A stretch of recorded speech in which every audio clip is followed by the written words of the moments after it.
लड़ने के लिए रशिया, इंडिया, चाइना जो RIC बन रहा था, उसका अब क्या होगा? क्योंकि आप देखें कि इधर ट्रंप ने भारत के सामने झुकना शुरू किया, उधर चीन ने फिर से अपना पुराना खेल शुरू किया। चीन ने पाकिस्तान को पुचकारना शुरू कर दिया। भाई उसको भी लगा कि भाई अगर मोदी और ट्रंप फिर दोस्ती कर लेंगे, अमेरिका भारत फिर दोस्त बन जाएगा, तो चीन क्या करेगा? तो वो पाकिस्तान को फिर पुचकार रहा है। चीन ने पाकिस्तान के लिए अपनी कौन सी हथियार फैक्ट्री खोल दी जिसे वो पूरी दुनिया से छिपाकर रखता है, वो आगे दिखाऊंगा। यह भी बताऊंगा कि चीन और तुर्की जैसे देशों के सहारे टिका पाकिस्तान अब भारत की मार से बचने के लिए कैसे सऊदी अरब के पास गया है। सऊदी अरब से भिखमंगे पाकिस्तान को क्या ऐसा मिल गया जिस पर बड़ी चर्चा हो रही है, सब कुछ बताऊंगा। लेकिन पहले एक ट्रेलर देखिए।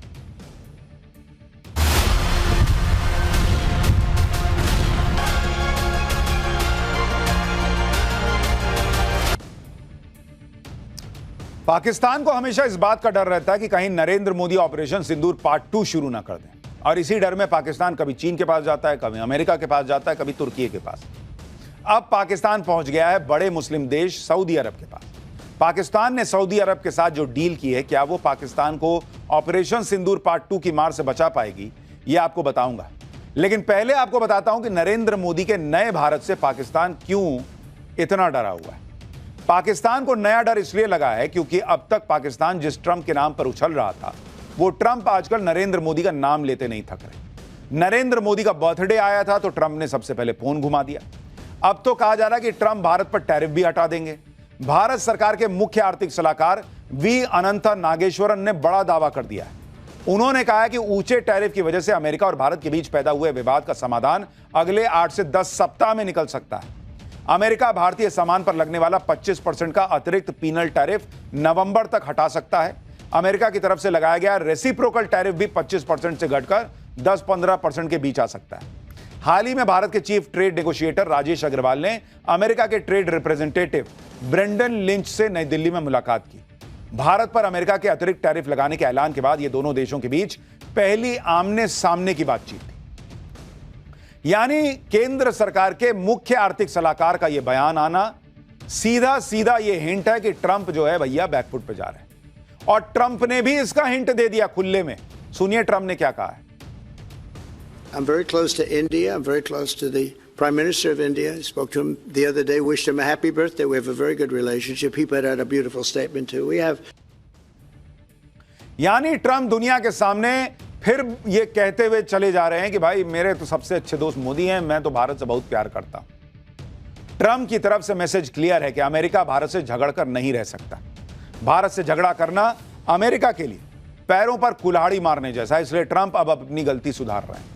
ट्रंप को पहले लगा था कि भारत पर टैरिफ लगाकर वो भारत को झुका लेंगे, रूस से भारत को दूर कर देंगे, लेकिन भारत ने अलग ही खेल कर दिया। नरेंद्र मोदी चीन पहुंच गए थे, जहां पुतिन और जिनपिंग के साथ मिलकर नया वर्ल्ड ऑर्डर तैयार हो रहा था। ट्रंप की मनमानी का जवाब देने के लिए भारत, रूस, चीन इकट्ठा हुए थे और इसी में RIC यानी रशिया, इंडिया, चाइना के संगठन को फिर से रिवाइव करने की बातें हो रही थी। लेकिन अब जब ट्रंप भारत की ताकत को समझकर फिर से दोस्ती करने के लिए तड़प रहे हैं, तो सवाल उठ रहे हैं कि भाई रशिया, इंडिया, चाइना की तिकड़ी का क्या होगा। दुनिया को जो जवाब देने की शुरुआत हुई थी उसकी स्पीड स्लो हो जाएगी क्या। भारत अपने हितों के लिए किसी से दोस्ती नहीं तोड़ेगा, लेकिन किसी एक के पाले में एकदम से नहीं जाएगा। भारत के लिए जितना अमेरिका इंपॉर्टेंट है उतना ही रूस भी इंपॉर्टेंट है। चीन भी भारत से दोस्ती करके रखने में ही अपनी भलाई समझ रहा है आजकल, लेकिन चीन के साथ भारत दोस्ती करने में भी हर कदम पर ध्यान रख रहा है। पल पल में बदलती इस ग्लोबल पॉलिटिक्स के बीच पाकिस्तान का हाल यह है कि उसे तो सबसे जरूरी यही लग रहा है कि जो भारत की मार से बचाए वही अपना यार।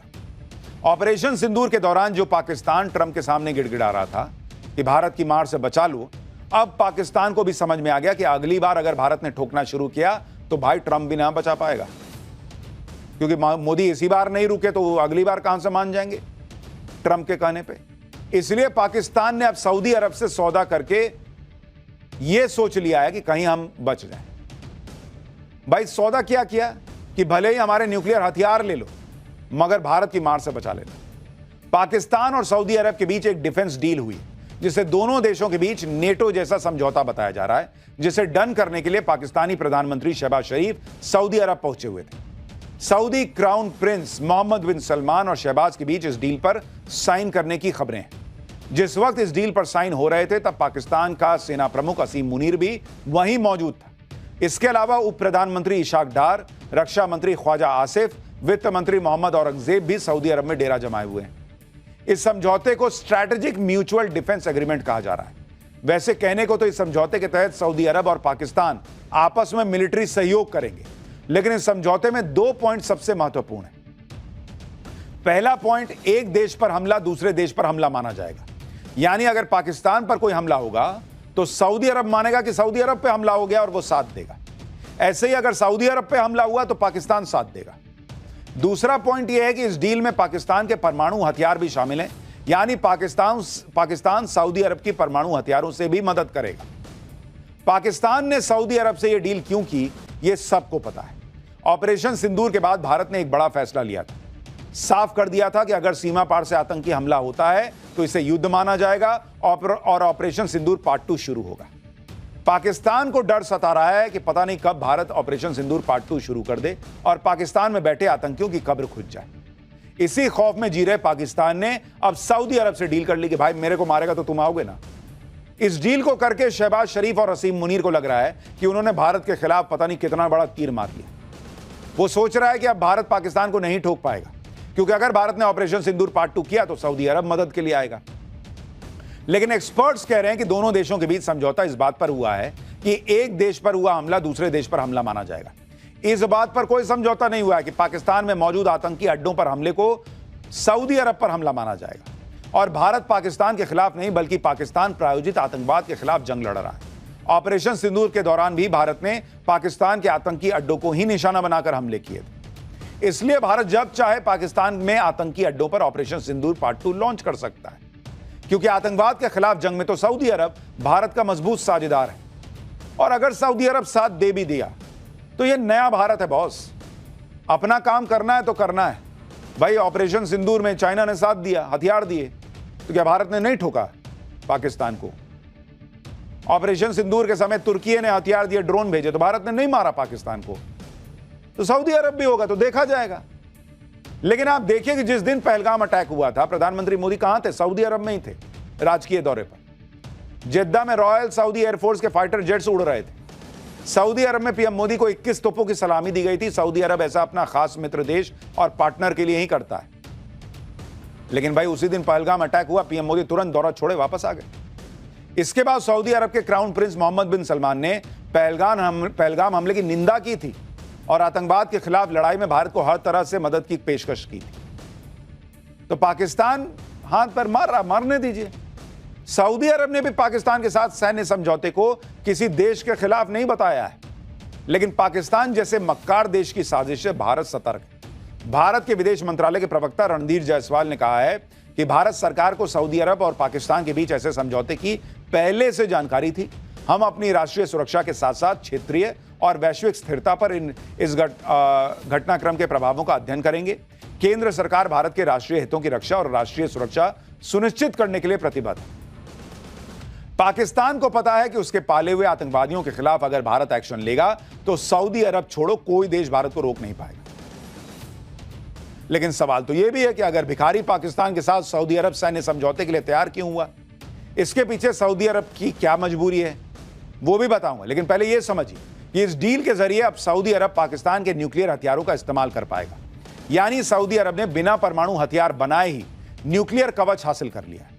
एक्सपर्ट्स के मुताबिक 1970 के दशक में पाकिस्तान के गुप्त न्यूक्लियर प्रोग्राम को सऊदी अरब ने फंड भी किया था और शर्त यह थी कि सऊदी अरब को कभी खतरा हुआ तो पाकिस्तान उसे न्यूक्लियर हथियार देगा। लेकिन आप सोचिए कैसा भिखारी देश है पाकिस्तान कि अपने हथियार भी किराए पे चढ़ा दे रहा है। पाकिस्तान के साथ डील करके सऊदी अरब ने भिखारी पाकिस्तान के न्यूक्लियर हथियारों तक अपनी पहुंच बना ली। लेकिन पाकिस्तान को क्या हासिल हुआ? इसको लेकर चर्चा है कि सऊदी अरब को परमाणु हथियार किराए पर देकर मुनीर और शहबाज ने सस्ते तेल की डील कर ली।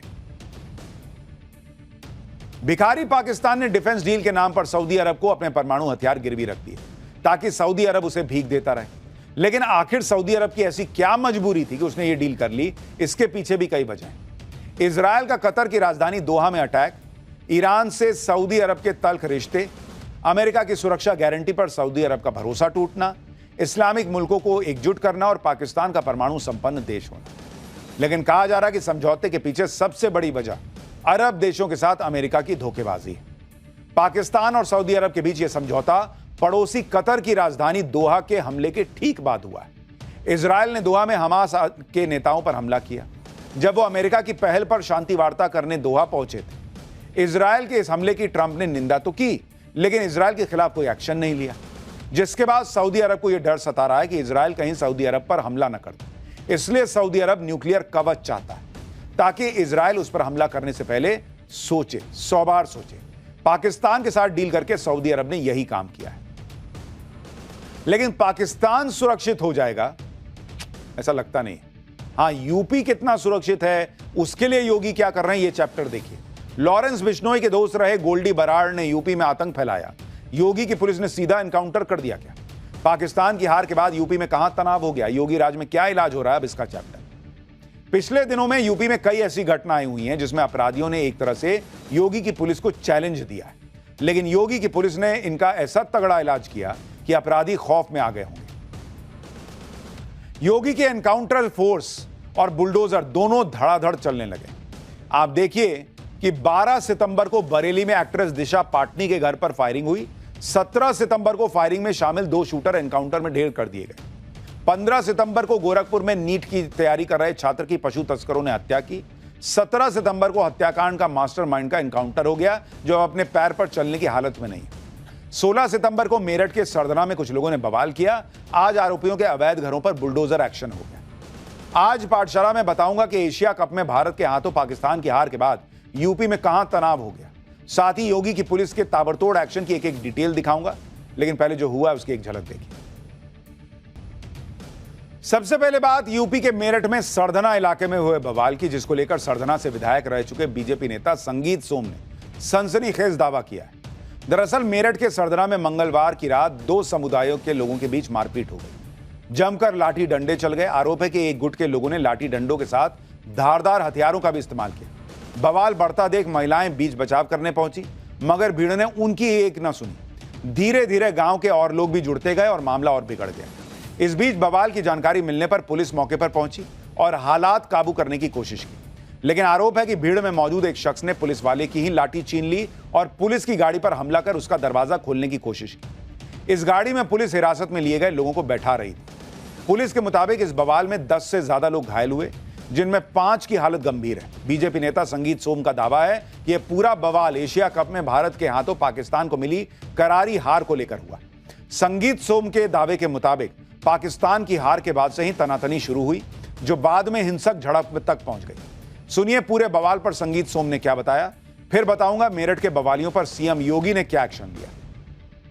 वहाँ स्थिति यही है कि ये पिछले कई दिन से मामला चल रहा था और कई दिन से ये विषय था कि पाकिस्तान जिस दिन से मैच हारा है उस दिन से वो लोग कुछ ना कुछ गड़बड़ कर रहे थे। और कई जगह, ये एक जगह नहीं कई जगह हुआ है। मैं बता ना, ये पश्चिमी यूपी के अंदर ही क्या मैं कह रहा हूँ यही हुआ। एक तो यही आप पल्लवपुरम थाना क्षेत्र, इसमें कंकरखेड़ा थाना क्षेत्र में जाएंगे, वहां हुआ है। आप लोगों से वहां बात करेंगे, केवल इस क्रिकेट को लेकर हुआ है।